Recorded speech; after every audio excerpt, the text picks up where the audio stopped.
సంగము ప్రార్థించగా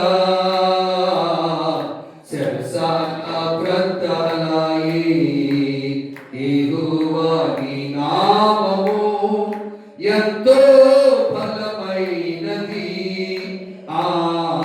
ఎంతో బలమై. హల్లెలూయా. సంఘము ప్రార్థన చేయగా శరసాల ప్రార్థనకి దేవుడు తన దూతలను పంపించాడు. శరసాల తలుపులు తెరవబడ్డాయి. నేరుగా వెళ్ళిపోతున్నాడు దేవదూత. పేతురు గదిలోనికి వెళ్తుండగా తాళాలు వేసేశారు.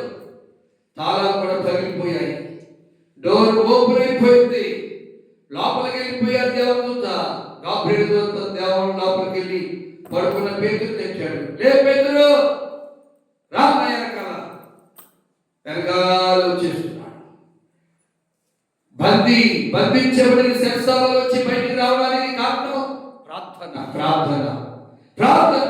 నువ్వే బంధకాలలో ఉన్నావు, ఏ శరలో ఉన్నావు, ఏ సమస్యలో ఉన్నావు, ఏ ఇబ్బందిలో ఉన్నావు, ఏ తెగులుతో ఉన్నావు, ఏ తప్పుతో ఉన్నావు, అవన్నీ తొలగించబడాలంటే నీలో ఉండవలసింది ప్రార్థన. ప్రార్థన. దేవుడికి స్తోత్రం చెప్దాం.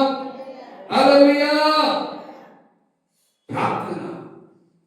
ఎప్పుడైతే మనం ప్రార్థన చేస్తామో దేవుడు కార్యాలు చేస్తాడు. అందుకంటున్నాడు, ఎందుకనగా ప్రభు నామమును బట్టి ప్రార్థన చేయవాడెవడు వాడు రక్షింపబడును, లేకపోతే శిక్షించబడతాడు. వాడు అంటే పురుషుడు. అక్కడ పెట్టాడు. ఈనాడు పురుషులకి శ్రమ ఎక్కువ వస్తున్నాయి.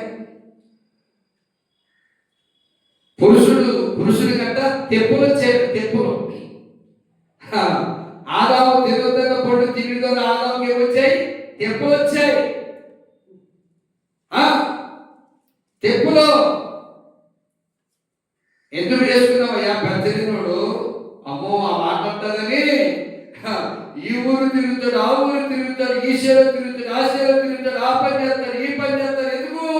భార్య పిల్లల పోషించి ఆడిపోతే తెప్పులయ్యి. ప్రార్థన జీవితం లేకపోతే ఈనాటి కాలపు పురుషులకి తిప్పులకు గురి అవుతారు.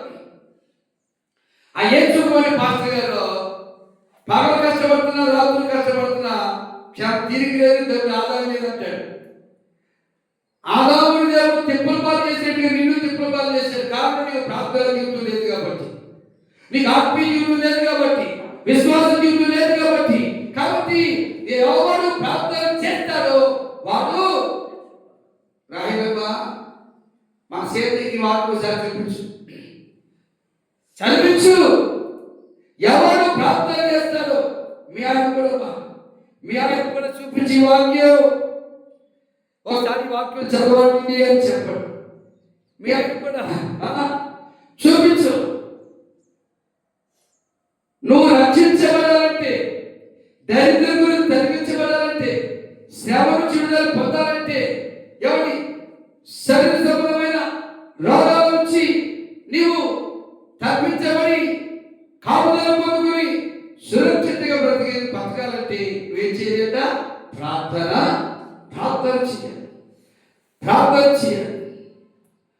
ప్రార్థనలో నాటినది పెరగించుట అసత్యం.